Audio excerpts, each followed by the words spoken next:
people? It is C and Nash. Thank you so much for tuning in.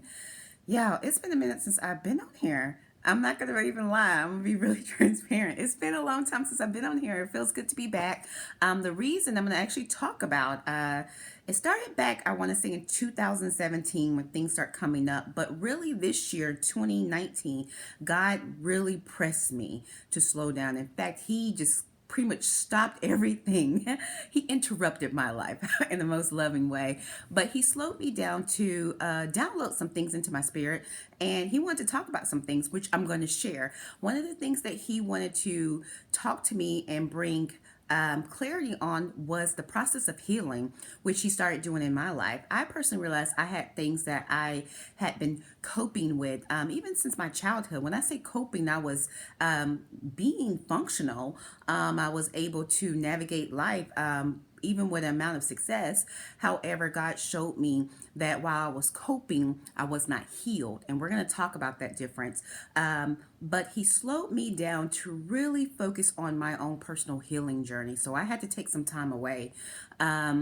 Interesting enough, what He also poured into me and showed me as I was going through my own healing process, I actually started noticing others around me who were either dealing with their own state of grief or woundedness, and how I was able to support them during their own healing process. But I can say it was only after I really started focusing on my healing process that I guess my style of support really evolved.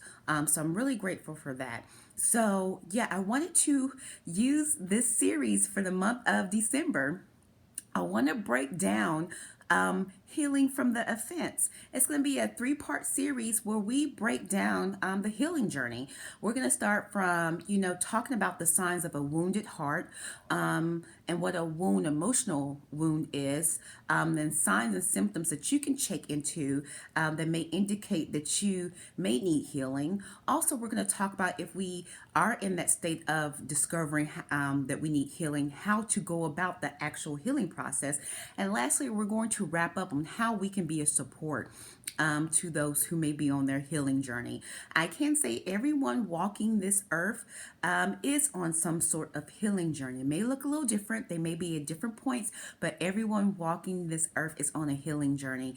And it leads to better self-discovery, better self-care, and love and positive self-regard, which we all should be willing to take the time necessary to focus on those things that benefit us. One thing I will encourage you to do during this process, as I always say, is if you're looking at this, please look at it for something that can benefit you. We're going to be going with both end of the spectrums, where you may be the person needed healing or you may be the person supporting someone. I always ask, when you take in this information, please take it into consideration and reflect on how it can benefit you. There may be some things that I say that prompt another person to mind, but I do encourage you to focus on yourself during this, because at the end of the day, you control the narrative of yourself and you can control your healing process. So, yes, let's get started. Healing from the offense.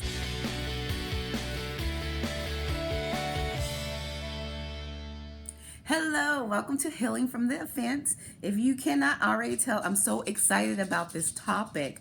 This has been near and dear to my heart for years, but more so during this last year. First of all, it's December 2019.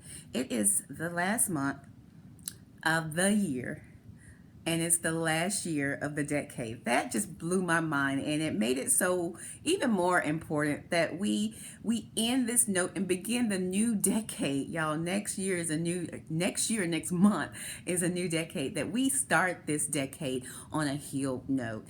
So yeah, let's go ahead and get started. When we talk about healing, I'm going to take it a step back, and I want to talk about what a wound is to give more context. And so when we talk about a wound is an infected area. This is something that you probably heard, especially if you're in the counseling world, how we compare trauma, to a wound that needs to get healed, and it hurts and it's messy and does not feel good. The process of healing may not feel good. It may not be comfortable, but once you get all of that gunk out, you feel better because the wound is healed. And so when you think about a wound, when it comes to emotional trauma, think of a wound as an infected area that impacts emotions, thoughts and perceptions.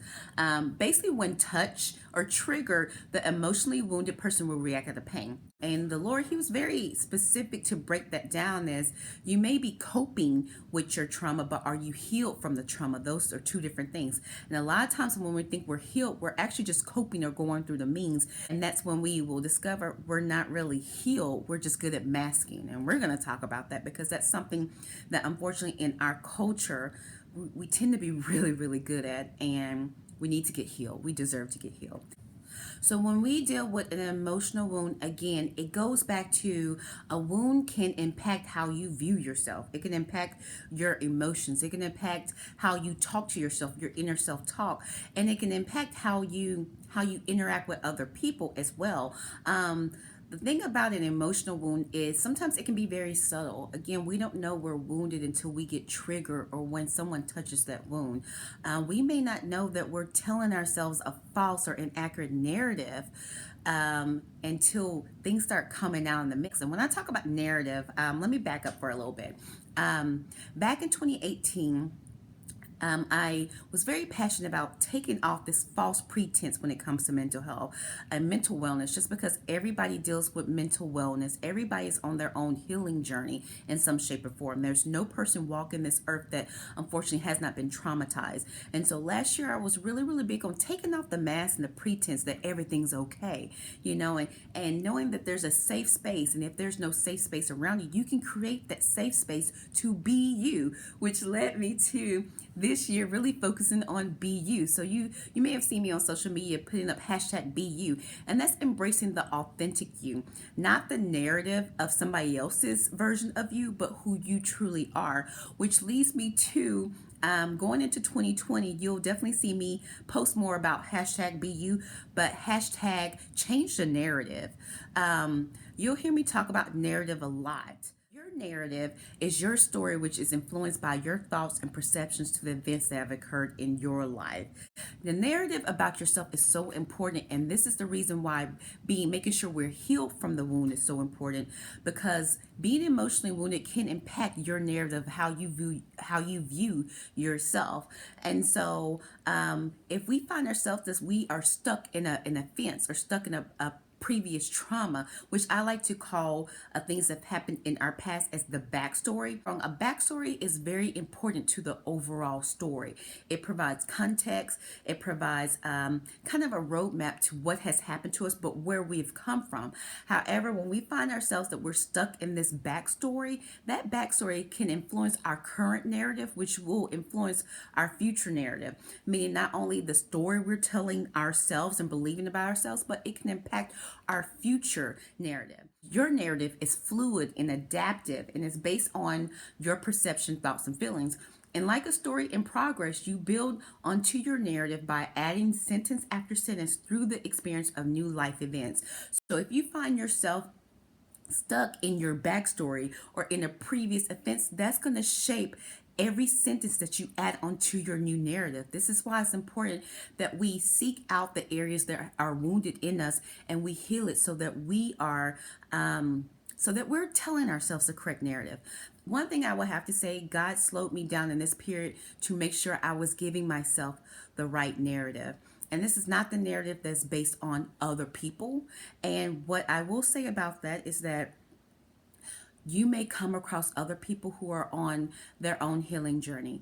Everybody walking this earth, unfortunately, has received some type of trauma or offense in some shape or form. And so everyone walking this earth is on their own healing journey. And so what you may find is that a person, because they may not be healed in their wound, which impacts their perception, that they may incorrectly perceive you and tell a narrative about you that's not accurate.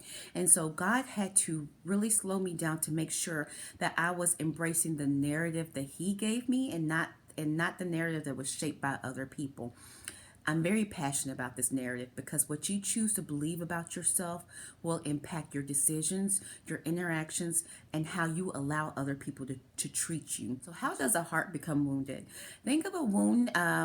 And a wound is likely to occur in the presence of a trauma that has not received opportunity to be healed. And so, a trauma is any experience that was deeply distressing or disturbing.